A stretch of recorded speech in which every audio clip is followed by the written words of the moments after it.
The Highland city was cloaked in mist when Daniel Miller arrived at the hotel. The air was crisp, a sharp contrast to the monotonous warmth of his suburban life. As he stepped out of the taxi, he rolled his suitcase along the cobblestone path leading to the grand lobby. His mind preoccupied with the upcoming conference. It was supposed to be another routine business trip, another set of meetings and presentations. But he couldn't shake a strange sense of anticipation. The hotel lobby was grand yet understated, with soft golden lights illuminating the polished floors. Daniel approached the check-in counter, his phone buzzing in his pocket with a stream of work emails. He ignored it, glancing at his watch instead. He was early. Maybe he could grab a coffee before the first networking session. Daniel? The voice startled him. It was warm yet tinged with disbelief, like a note of music he hadn't heard in years. Turning around, his eyes widened in recognition. There she was, Julia Harper, the woman who had once been his entire world, standing a few feet away, clutching a leather planner to her chest. Time had transformed her. She was no longer the shy, bookish girl he remembered. Julia now exuded confidence, her tailored navy blazer hugging her form, her wavy chestnut hair falling effortlessly over her shoulders. Her eyes, however, were the same, deep, piercing, and unreadable. Julia, Daniel said, his voice betraying his shock. Wow, I didn't expect to see you here. Neither did I, she replied, her lips curving into a faint smile. It's been, what, 10 years?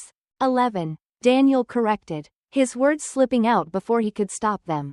Julia laughed softly. Well, look at you. You haven't changed much. Daniel wasn't sure if that was a compliment or a polite observation. He glanced down at his suit, suddenly self-conscious. You've changed, he said, and then quickly added, I mean, in a good way. You look successful. Julia raised an eyebrow, her smile deepening. I try. A silence lingered between them, heavy with unspoken memories. Daniel cleared his throat. Are you here for the conference? I am, she said, holding up her planner. I'm running the event planning team. You? Attending. Corporate logistics presentation tomorrow, he replied. Nothing exciting. Her eyes twinkled. Corporate logistics? That's a long way from the music student I used to know. Daniel chuckled nervously. Yeah, well, life has a funny way of turning out. Before either of them could say more, the receptionist interrupted, handing Daniel his room key. He glanced at the number, 807. Julia looked at her own key card, and they both froze. No way, Julia said, laughing softly. I'm in 805. Small world, Daniel murmured, his pulse quickening. He wasn't sure if the proximity thrilled or unnerved him. Well, Julia said, stepping back, I guess I'll see you around. Maybe we can catch up properly later? Yeah, Daniel said, his voice sounding distant even to himself. I'd like that. Later that evening, Daniel found himself pacing in his room. His mind was a jumble of emotions, curiosity, nostalgia, and a faint, nagging guilt. Emily's face flashed in his mind, her smile as she waved him off at the airport. His daughters, Sophie and Clara, giggling as they reminded him to bring back souvenirs. This trip was supposed to be about work. Yet his encounter with Julia had already thrown him off balance. A knock at the door pulled him from his thoughts. When he opened it, Julia stood there, holding 2 glasses of wine. I thought we could toast to fate bringing us back together, she said with a playful grin. Daniel hesitated but then stepped aside. Letting her in, she handed him a glass and sat on the small sofa by the window. So, she began, swirling her wine. What's life like for Daniel Miller these days? Daniel sat across from her, nursing his drink. Pretty standard, I guess. Married, 2 kids, suburban life. And you? No kids. Divorced 2 years ago, Julia said matter-of-factly. Work keeps me busy. Sometimes too busy. He nodded, unsure of how to respond. I'm sorry to hear that. She shrugged. It's life. We all make choices, right? The conversation flowed easily after that, like a river finding its old course. They laughed about their college days, the late-night study sessions, the impromptu road trips, and the way they had thought their love was unshakable. But as the evening wore on, the laughter gave way to something deeper, more vulnerable. I used to think about you a lot, Julia admitted, her voice soft. After we broke up, I always wondered if we made the right choice. Daniel's chest tightened. He wanted to say he'd wondered too, but the words caught in his throat. Instead, he said, we were young. We didn't know what we wanted. Do we ever? Julia asked, her gaze piercing. Even now, do you know what you want? Daniel looked away, the weight of her question pressing down on him. He didn't have an answer, not one he was ready to admit. The next evening, after a long day of conference sessions, Daniel and Julia found themselves at the hotel bar. The atmosphere was lively but not overwhelming, the dim lighting casting a warm glow over the polished wood and leather seats. They had intended to grab a quick drink, but one drink turned into two, then three. I forgot how easy it is to talk to you, Julia said, leaning her chin on her hand. It's like no time has passed. Daniel smiled, though his heart was heavy with the implications of her words. Yeah, it's nice. They fell into a comfortable silence, the hum of the bar filling the space between them. Then, as if drawn by an invisible force, Julia reached out and touched his hand. Daniel, she said softly, her eyes searching his. Do you ever wonder what would have happened if we'd stayed together? He froze, his mind racing. He wanted to say no, to brush off her question, but the truth was written all over his face. Julia leaned closer, her voice barely above a whisper. I've missed this. I've missed you. Before he could stop himself, Daniel closed the gap between them. Their lips met, and the world around them faded away.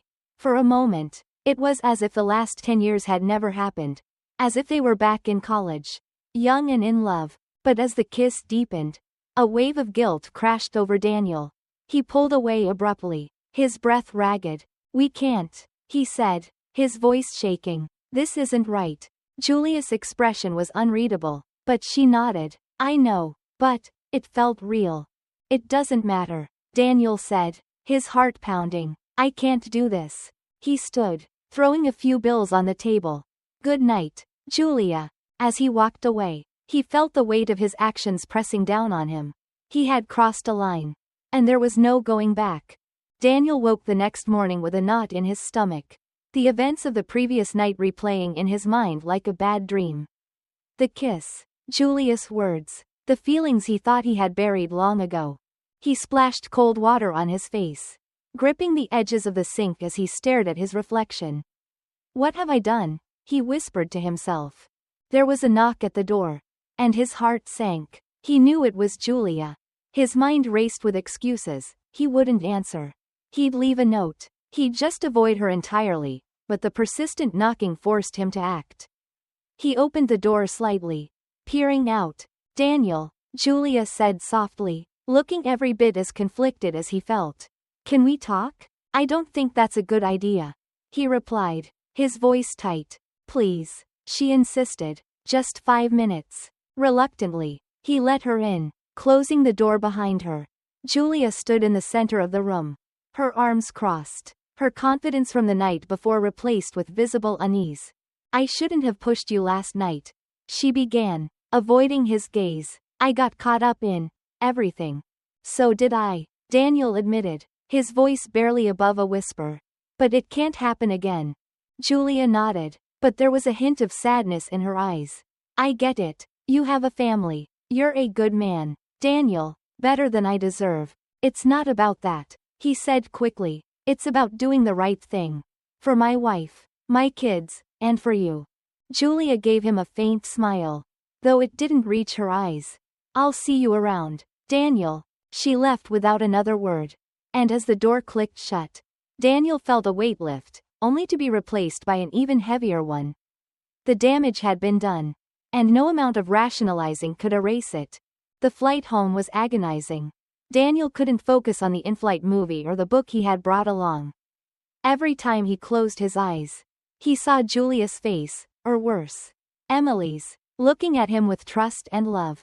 When he arrived home, Emily greeted him at the door with a warm smile. She hugged him tightly, and the familiar scent of her shampoo stirred a pang of guilt deep in his chest. Welcome home, she said, kissing his cheek. The girls have been waiting all day for you. Daddy. Sophie and Clara came barreling down the hallway, nearly tackling him with their enthusiastic hugs. Daniel knelt, wrapping his arms around them, his heart aching with love and regret. How was your trip? Emily asked as she set the table for dinner. Fine, Daniel replied, forcing a smile. Just the usual meetings and presentations. But as the evening wore on, Emily began to notice something was off. Daniel was quieter than usual, his responses short and distracted. Later that night, as they lay in bed, she turned to him. Is everything okay? She asked, her tone gentle but concerned. Daniel hesitated, his throat tightening. Yeah, just tired from the trip. Emily studied him for a moment before nodding. Okay, let me know if you want to talk.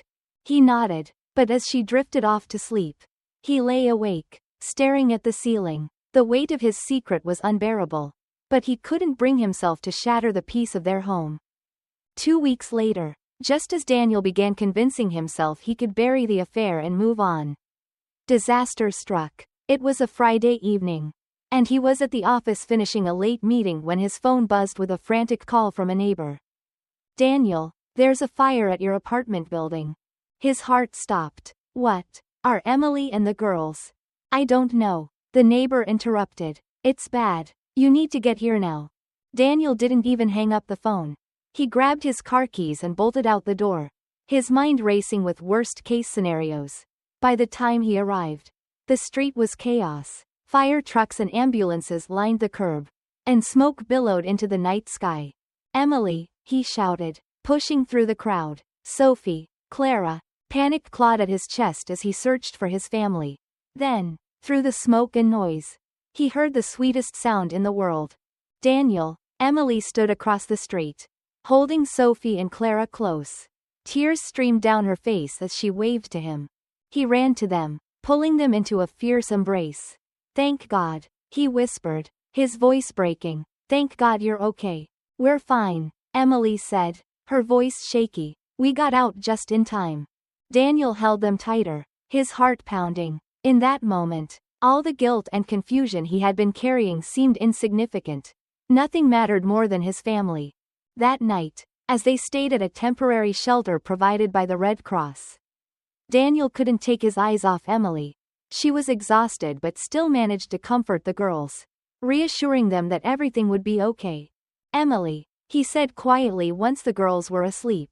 I need you to know, you mean everything to me. You and the girls. She gave him a tired smile, leaning her head on his shoulder.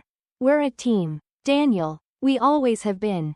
Her words cut deep, a reminder of the trust he had betrayed. From that moment, Daniel resolved to do better. He couldn't undo the past, but he could fight for his family's future.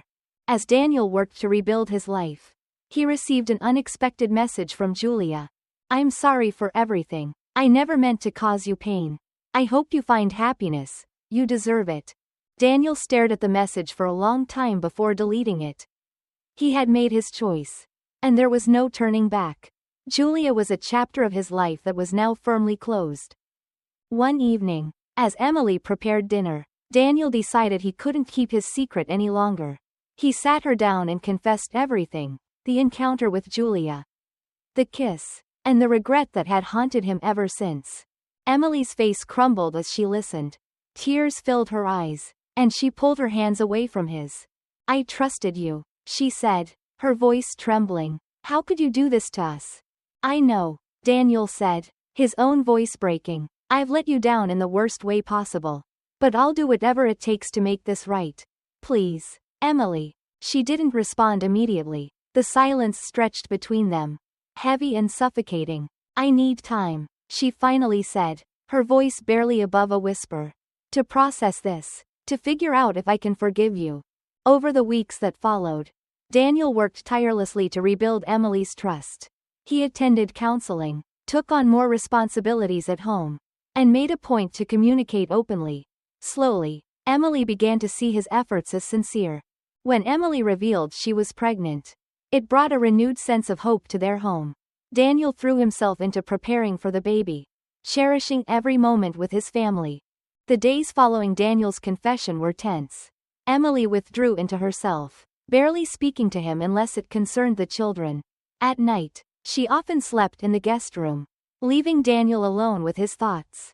The silence between them was deafening, a reminder of the trust he had shattered. Daniel threw himself into acts of service, hoping to prove his commitment. He took on every household chore he could, prepared meals, and even volunteered to coach Sophie's soccer team, a role Emily usually handled. But no matter how much he did, he couldn't erase the hurt in Emily's eyes. One evening, after putting the girls to bed, Daniel found Emily sitting on the porch. She stared out at the darkened street, her arms wrapped around herself. Tentatively, he joined her, sitting a few feet away. "I know I can't fix this overnight," he began, his voice breaking the heavy silence. "But I want to. I want us to be okay again." Emily didn't look at him. "You don't get to decide when we're okay.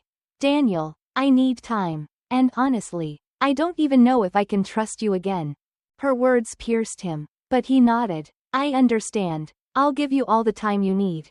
For the first time in weeks, Emily turned to him, her expression a mix of anger and sadness.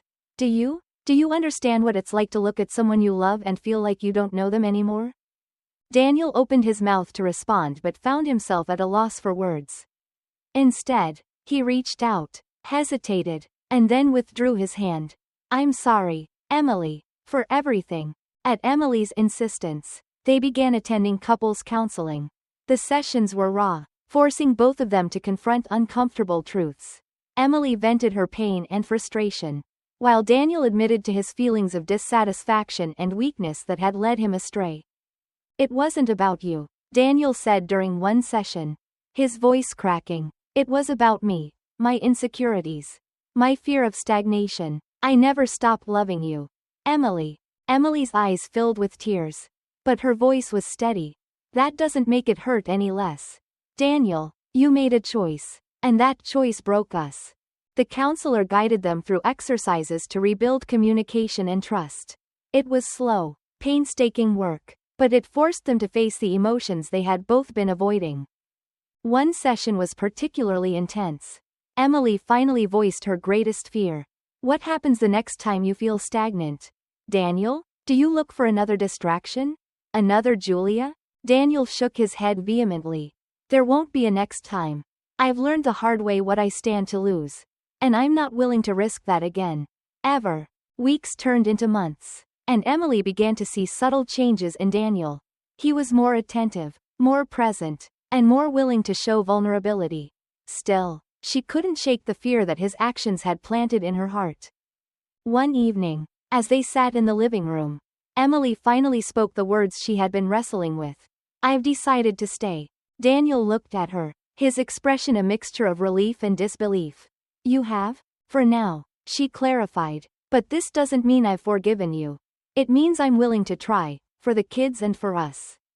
"I'll do whatever it takes," Daniel said, his voice firm. "I won't let you down again." Emily nodded, her gaze steady. "I hope not. Because this is your last chance. Daniel, I mean it." As Emily's pregnancy progressed, a sense of hope began to bloom in their household. Preparing for the baby brought them closer, giving them a shared goal to focus on. Daniel was deeply involved, attending every doctor's appointment, assembling the crib, and even researching baby names with the girls. One evening, as they painted the nursery together, Sophie and Clara giggled as they splattered paint on each other. Emily laughed, and for the first time in months, Daniel saw her smile reach her eyes. "Looks like we're going to need more paint," she said, glancing at the mess the girls had made. "Or a professional cleaner," Daniel joked, earning a small chuckle from Emily. It wasn't much, but it was a start. Though Daniel had deleted Julia's contact information and blocked her on social media. A letter arrived at his office one day. It was from Julia, handwritten and carefully worded. "I just wanted to say goodbye properly." The letter began, "I've accepted that we're not meant to be. And I hope you find happiness with your family. Please don't reply. I wish you all the best." Daniel read the letter twice before shredding it. He didn't tell Emily about it, not out of secrecy, but because he knew it was a closed chapter. Julia was part of his past, and his future was with Emily and their children. The day Emily went into labor was chaotic and exhilarating.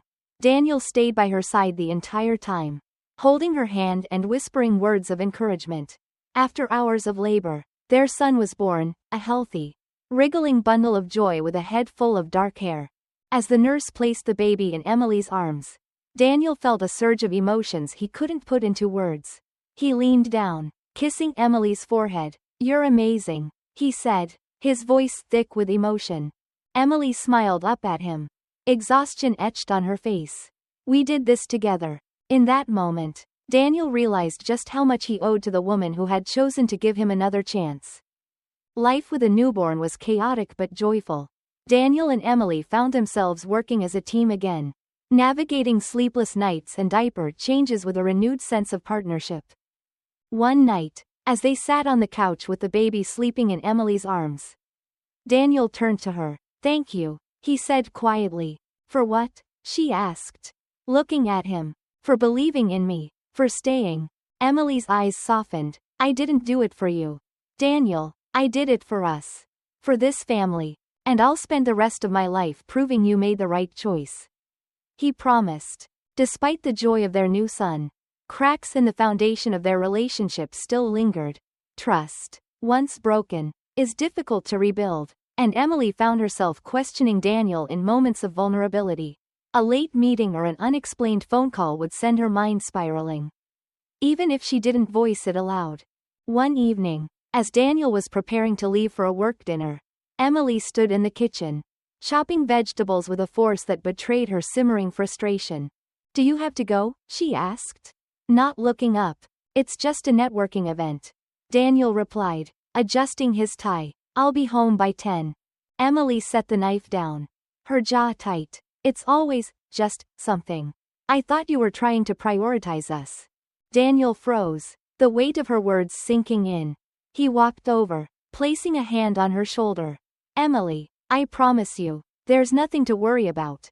I've learned my lesson." She pulled away, her voice sharper now. "That's easy for you to say, Daniel, but I'm the one who has to live with the fear that it might happen again." Daniel took a deep breath, knowing her feelings were valid. "I'll cancel," he said, stepping back. "I don't want you to feel like this." Emily looked at him, surprised. "You'll cancel?" "Yes," he said firmly, "because you're more important than any work event." For the first time in weeks, Emily felt the tension ease. It wasn't a perfect solution, but it was a step forward. One afternoon, while tidying up Daniel's home office, Emily found an unopened envelope in the corner of a drawer. It bore Julia's handwriting, and Emily's heart sank as she stared at it. She debated for several agonizing minutes whether to open it, her mind racing with questions. Why had Daniel kept it? Was there something he hadn't told her? In the end, she left it on his desk, unopened. When Daniel came home that evening, he saw the envelope and immediately realized what had happened. He found Emily in the living room, her expression unreadable. "You found it," he said quietly, sitting down across from her. "I did," she replied, crossing her arms. "Why do you still have it?" "I didn't realize it was there," Daniel admitted. "I never opened it. I didn't need to." Whatever she had to say, it didn't matter anymore. Emily studied him, searching for any hint of dishonesty. "Why didn't you throw it away?" "I guess I didn't want to give her power over me," he said, his voice steady. "Throwing it away felt like I was still letting her control my choices." "But Emily, I swear, I never read it, and I won't. If you want, we can burn it right now." Emily's expression softened as she saw the sincerity in his eyes. "No," she said after a moment. "You can throw it away. I believe you." As the months passed, Daniel and Emily began to find a new rhythm. They started going on date nights again, something they hadn't done in years. At first, the outings felt awkward, like they were trying too hard to rekindle something lost. But gradually, the laughter returned, the inside jokes, the quiet moments of shared understanding. One evening, they attended a small jazz concert at a local cafe, a nod to their younger days when Daniel had been an aspiring musician. As the band played a familiar tune, Daniel reached for Emily's hand. "Do you remember this song?" he asked. Emily smiled. "You used to play it all the time." Drove me crazy because you'd hum it for hours afterward. Daniel laughed. I was obsessed with it. Still am. They sat in comfortable silence for a moment before Daniel spoke again. Emily, I know I can never erase what I did. But I want you to know that I'm all in. For you. For the kids. For us. Emily squeezed his hand. I know. And I'm starting to believe it. One day, Daniel received an unexpected phone call from a former colleague who offered him a job in another city. A position that came with a significant pay raise but required frequent travel. It was tempting, especially with the financial strain of a growing family. But when Daniel brought it up to Emily, her reaction was immediate. Daniel, I don't think we're ready for you to be away that much. She said, her tone careful but firm. We've just started rebuilding. I don't want us to lose that. I know, Daniel replied. That's why I wanted to talk to you before making any decisions. Emily studied him for a moment. And what do you think? I think it's not worth risking what we've worked so hard for. He said, I'll turn it down. Relief washed over Emily's face. But there was also a hint of admiration. Thank you, she said, for choosing us. As their son grew, Daniel and Emily found themselves not just repairing their marriage but strengthening it in ways they hadn't expected. They learned to communicate better, to share the burdens of parenting more equally, and to celebrate the small victories together. One evening, as they put the kids to bed, Daniel turned to Emily. You know, I used to think our life was too predictable.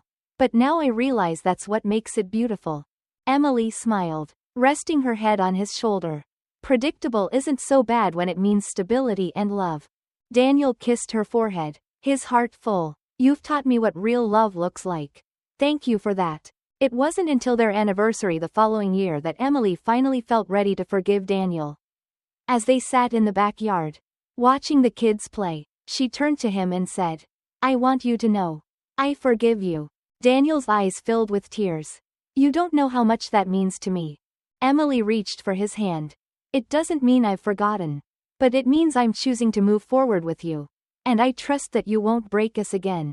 I won't, Daniel said, his voice resolute. I promise. Years later, on a warm summer evening, Daniel and Emily stood on the porch of their home, watching their children chase fireflies in the yard. Sophie was now a teenager, Clara a spirited preteen, and their youngest son a curious 5-year-old. You know, Emily said, leaning into Daniel's side, I never thought we'd get here. Neither did I, Daniel admitted, but I'm grateful every day that we did. Emily looked up at him, her eyes filled with warmth.